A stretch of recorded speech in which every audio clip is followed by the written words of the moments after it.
도다혜를 잡기 위해 집을 나간 이나? 이나가 갑자기 사라졌음을 알 수 있는데요. 복시 가족은 전부 이나를 찾기 위해 혈안이 되고 자신의 정체를 밝힌 다혜는 진심이 되어버린 자신의 마음 때문에 괴로워합니다. 거기다 또 한 번의 상처를 받게 된 귀주는 더 이상 다혜와의 시간 속으로 돌아가지 않겠다고 선언하죠.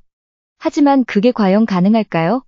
지난번 리뷰에서 비상광은 다혜가 혹시 이미 화재 속에서 죽을 목숨이지 않았을까 예상했었는데요. 이유는 간단합니다. 그날 그 누구도 다혜를 찾지 못했고 다혜는 누군가 자신을 구해줬다고 알고 있지만 그 사람이 누군지는 모르고 있었죠. 물론 모두가 예상대로 미래에서 온 귀주일 것이다 생각하는데요. 비상광은 그날의 귀주는 다혜를 구하지 못했지만 미래의 귀주가 다혜의 트라우마를 고쳐주고자 과거로 돌아가 구하게 된 것 같습니다.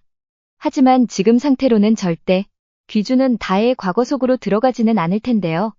자신과 이나에게 사기를 친 다혜에게 화가 많이 났을 것입니다. 그런 다혜를 이해하고 있는 건 이나. 이나는 다혜가 자신이 사기꾼이라는 진실을 밝히고 나가자 자신에게 늘 진심으로 대해주던 다혜를 그리워할 것입니다. 그리고는 귀주와 복여사가 다혜를 받아 주길 바라며 숨어버린 것 같은데요. 이나는 과연 어디로 갔을까요? 아마도 자신이 친구로 인해 고민하고 있다는 사실을 알고 있는 다혜에게 찾아간 것은 아닐까 싶습니다. 만약 다혜를 찾으러 간 것이 아니라면 다혜의 과거처럼 이나 역시 친구들의 괴롭힘 속에 갇혀버린 것은 아닐까도 생각해봤는데요. 이나가 다혜와 마찬가지로 위험한 공간에 갇히게 되자 귀주는 서서히 다혜의 입장을 생각해 볼 수도 있을 것 같습니다. 그래서 다혜의 트라우마를 고쳐주겠다 마음먹고 자신이 유일하게 관여할 수 있고 만질 수 있는 다혜의 과거 속으로 돌아가 죽을 목숨이었던 다혜를 구한 것은 아닐까요? 귀주는 다혜를 구하러 간 다혜의 과거 속에서 자신 역시 다혜에게 진심이 생겨버린 것을 알고 복시 집안의 귀한 반지를 건네준 것일 수도 있겠네요. 그렇다면 귀주가 돌아가야 하는 순간은 바로 이나가 태어나던 그날인데요. 이나의 탄생이 행복한 순간으로 기억하고 있을 귀주이기에 이나는 귀주의 진심을 읽게 되고 다시 아빠인 귀주에게 마음을 열 수 있을 것 같습니다. 이렇게 복시 가족의 평화가 올 수 있을까요?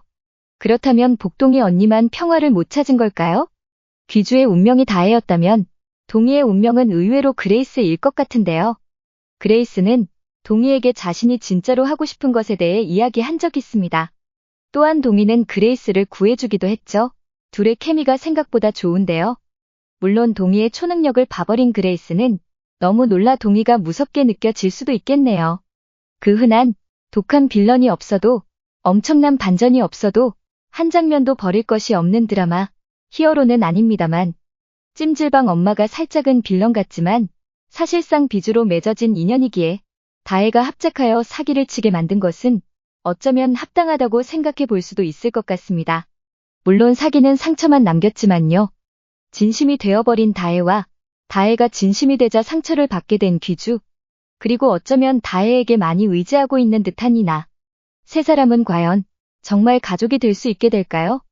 비상광의 뇌피셜, 여기까지입니다.